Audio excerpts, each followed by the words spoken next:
I'm going to talk a little bit about our lead pastor, David Parker, because if I didn't, I know I'd get tackled by somebody going, what is going on with David? If you don't know, David had hip surgery, a revision on his hip on Wednesday. A few years ago, David got a hip replacement, and then 2 years ago, it got recalled. How cool is that? Like, okay. David said, I feel like a Toyota. If you've heard him, I'm getting a recall, man. And so the bottom line is that they had to go back in there and break that all up and put in a niece, which is just, the thought of that is horrendous.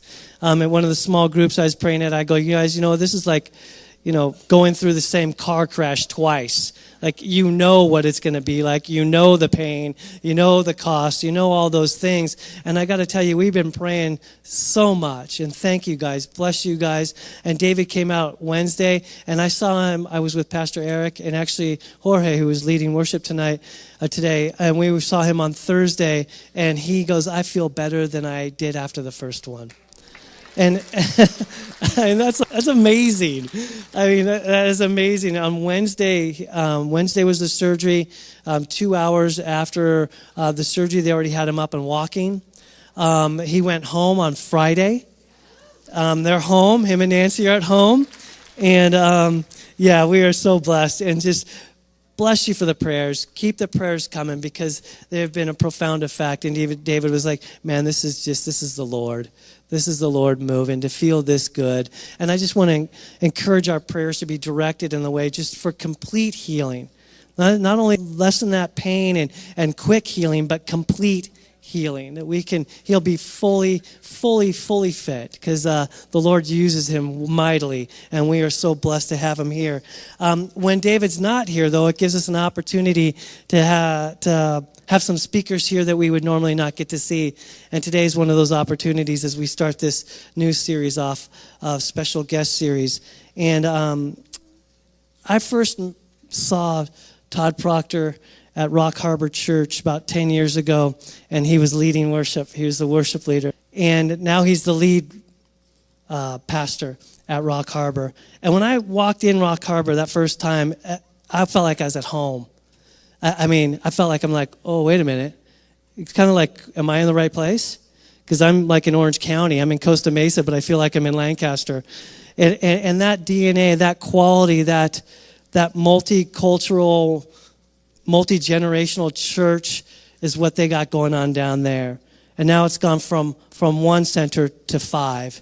They have 5 campuses now going in like some of the roughest areas, Mission Viejo, Huntington Beach, like tough areas to to be preaching the gospel. Forgive me, brother. But they are tough areas. They are.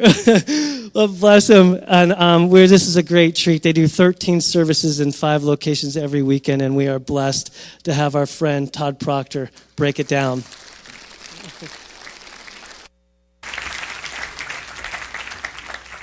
To make it worse, our campus in Huntington Beach, during the summer, every month, they actually do one of their services beach. How cool is that?